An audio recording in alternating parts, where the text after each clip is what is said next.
Hello, my dear student. Now I am explaining the ecosystem according to NCERT. चलिए start करते हैं। ये first topic हो गया है ना। इसमें लिखा भी हुआ है कि ecosystem is the functional unit of the nature, है ना। तो ये इम्पोर्टेंट है। Ecosystem is the functional unit of the nature, तो ये लाइन इम्पोर्टेंट है। ये दिख रहा है आपको, है ना। अब आइए, ये अभी इकोसिस्टम के एग्जाम्पल दिए हुए forest, grassland and desert वाले। ये सारे इम्पोर्टेंट हैं, एग्जाम्पल पूछ लेगा। एस्चुरीज क्या होता है, जहाँ पे सी वाटर रिवर से मिलता है। वेटलैंड किस में आएगा, एक्वेटिक इकोसिस्टम में आएगा। ये पॉइंट इम्पोर्टेंट है ना। अब नेक्स्ट पेज पर अपन आते हैं, है ना। नेक्स्ट पेज पर अपन आएंगे।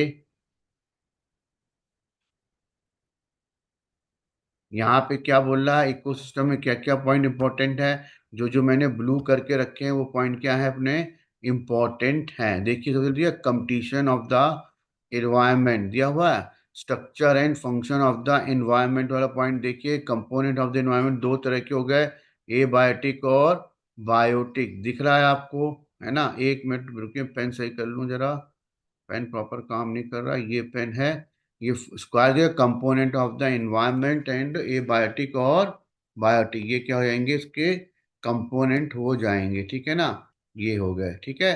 अब आइए, ये डेफिनेशन इंपॉर्टेंट। स्पीसीज कंपोजिशन किसको बोलते हैं, plant and animal species are ecosystem give to the species composition. Stratification भी इंपॉर्टेंट है, ये बहुत इंपॉर्टेंट है। ये अक्सर आपसे पूछा जाता है कौन स्ट्रक्चरल कंपोनेंट है और कौन फंक्शनल। तो फंक्शनल कंपोनेंट में आएगा productivity, decomposition, energy flow, nutrient cycle. ये फंक्शनल हैं। इसके अलावा कुछ भी पूछे सब स्ट्रक्चरल है। यानी स्ट्राटिफिकेशन, स्पीसीज कंपोजिशन दोनों क्या है, स्ट्रक्चरल हैं। बाकी सब क्या है, फंक्शनल हैं। ये चारों फंक्शनल हैं, ध्यान रखिएगा, इंपॉर्टेंट है। नेक्स्ट पेज पे आते हैं। ये important solar input of the cycle, temperature, day length and the climatic condition regulate the rate function of the entire pond. पूछेगा पॉन्ड को कौन रेगुलेट करता है, तो पहला ऑप्शन ये, दूसरा ऑप्शन ये, तीसरा ऑप्शन ये, चौथा ऑप्शन ये हो जाएगा। फाइटोप्लैंक्टन है इसमें इंक्लूड है, जू प्लैंक्टन है जो कंज्यूमर का काम करेंगे, फाइटोप्लैंक्टन ऑटोटॉपिक का, डिकम्पोजन फंजाई बैक्टीरिया होंगे, ज्यादातर फ्लैजिलेट होंगे, ज्यादातर क्या होंगे, फ्लैजिलेट फॉर्म में होंगे, इंपॉर्टेंट है, ठीक है। डिकम्पोजर फंजाई है, फ्लैजिलेट ज्यादा होंगे, ज्यादातर फ्लैजिलेट होंगे। ये पूछ सकता है, इंपॉर्टेंट है। नेक्स्ट पेज पर आते हैं। प्राइमरी प्रोडक्टिविटी की डेफिनेशन इंपॉर्टेंट है, ये यूनिट पूछ सकते हैं, है ना।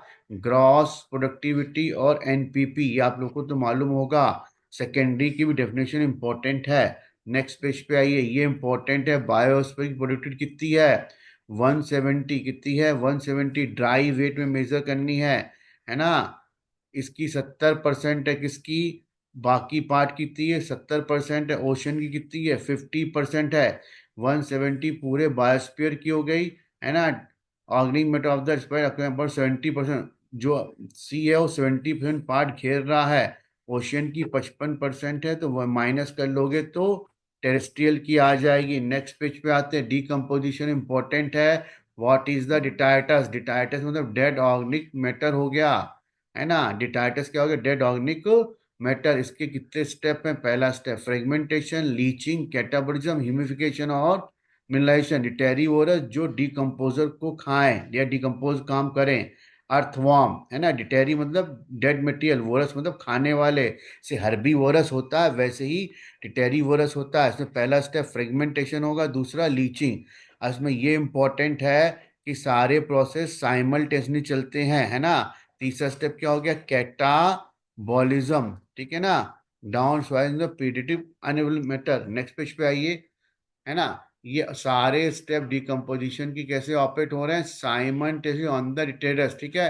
Humification, accumulate to the dark colour amorphous substance called the humus. सबसे लास्ट में क्या आएगा, मिनरलाइजेशन, है ना। अब यहाँ पे फैक्टर दिए हैं, ऑक्सीजन से कंट्रोल होता है। अगर डिकम्पोजिशन रेट स्लो होगा। अगर डिटायरस में लिग्निन और काइटिन ज्यादा होगा तो स्लो होगा। ध्यान रखना क्या बोल रहा, स्लो। फास्ट कब होगा, जब नाइट्रोजन और वाटर सोल्यूबल ज्यादा होंगे तो वो फास्ट होगा। टेम्परेचर और soil moisture the most important climatic factor है जो रेगुलेट द डिकम्पोजिशन प्रोसेस, ये इंपॉर्टेंट है। नेक्स्ट पेज पे आइए। एनारोबिक कंडीशन में डिकम्पोजिशन इनहिबिट होता है। नेक्स्ट पेज पे आइए। ये डायग्राम इंपॉर्टेंट है ना, ये डायग्राम इंपॉर्टेंट है, ये ध्यान रखिएगा। नेक्स्ट पेज पे आइए। ये परसेंटेज 2 से 10% पार होते हैं, ये भी इंपॉर्टेंट है। नेक्स्ट पेज पे आइए। प्रोड्यूसर की डेफिनेशन आपको मालूम इतना इंपॉर्टेंट नहीं है। थर्मोडायनेमिक्स के लॉ फॉलो होते हैं, ये भी आपको मालूम होगा। Death of the organism is the beginning of the entire food chain, ये पॉइंट इंपॉर्टेंट है, स्टेटमेंट के फॉर्म में आ सकता है ना। और जो एनर्जी ट्रैप्ड होती वो ट्रांसफर होती रहती है एक जनरेशन से दूसरी जनरेशन में। ठीक है। यहाँ पे ये ग्रास, ये गोट और ये मैन क्या आएगा, यहाँ पे लॉइन नहीं करना है। दो तरह फूड चेन हो गई, जीएफसी और डीएफसी, है ना। ये डीएफसी फूड चेन और दूसरी क्या है, जीएफसी फूड चेन, ये इंपॉर्टेंट है बहुत। एक्वाटिक इकोसिस्टम में जीएफसी मेजर कंडक्ट करती है against the terrestrial much larger energy flow.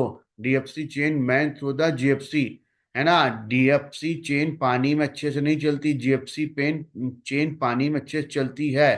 तो ये लाइन इंपॉर्टेंट है। नेक्स्ट पेज पे ये एग्जाम्पल इंपॉर्टेंट है, दोनों एग्जाम्पल इंपॉर्टेंट है, प्राइमरी कंज्यूमर और सेकेंडरी कंज्यूमर। टॉपिक लेवल की डेफिनेशन देख लीजिएगा। स्टैंडिंग क्रॉप क्या है, इसकी डेफिनेशन भी इंपॉर्टेंट है। नेक्स्ट पेज पे आते हैं। 10% लॉ, ये आपको मालूम ही होगा, ये भी इंपॉर्टेंट है ना।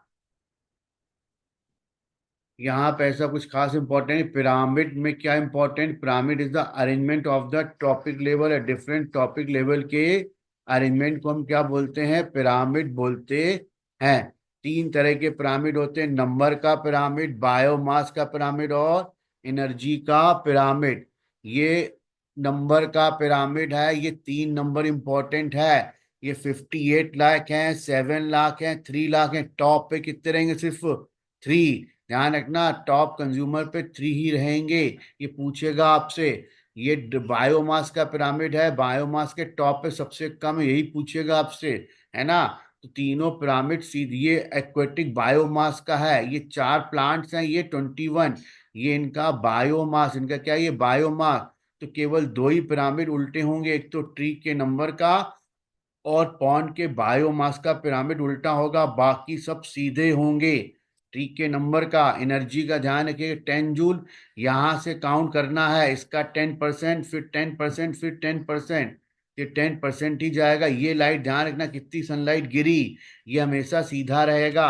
नेक्स्ट पेज पे आते हैं। ये बोल रहा है कि टॉपिक लेवल, ये टॉपिक लेवल डिपेंड करता है फंक्शनल लेवल ऑफ स्पीसीज, है ना। एक से ज्यादा टॉपिक लेवल पे पाई जा सकती है। जैसे स्पैरो बर्ड्स का इन्होंने एग्जाम्पल दिया है, तो इम्पोर्टेंट है। सारे पिरामिड नंबर के सीधे होते हैं, केवल ट्री के नंबर का, पॉन्ड के बायोमास का उल्टा होता है। ठीक है ना। एक्सेप्शन है, इनको छोड़ दीजिएगा, इन्वर्टेड होगा पिरामिड, और बायोमास जनरली क्या होगा, इन्वर्टेड होगा। और एनर्जी का पिरामिड हमेशा सीधा होगा, ध्यान रखिएगा। ठीक है। हाँ, ये पैरा बहुत इंपॉर्टेंट है, ये लिमिटेशन ऑफ द पिरामिड्स बता रहा है। एनर्जी का फ्लो यूनिडायरेक्शनल होता है, ये इंपॉर्टेंट है। ये साइकिल इंपॉर्टेंट है, इसके बारे में थोड़ा थोड़ा पढ़ लीजिएगा। खास तौर सेडिमेंट्री टाइप साइकिल क्या है, फास्फोरस, है ना, सल्फर भी होती है, लेकिन फास्फोरस ज्यादा अच्छा इंपॉर्टेंट पॉइंट है। Okay bye.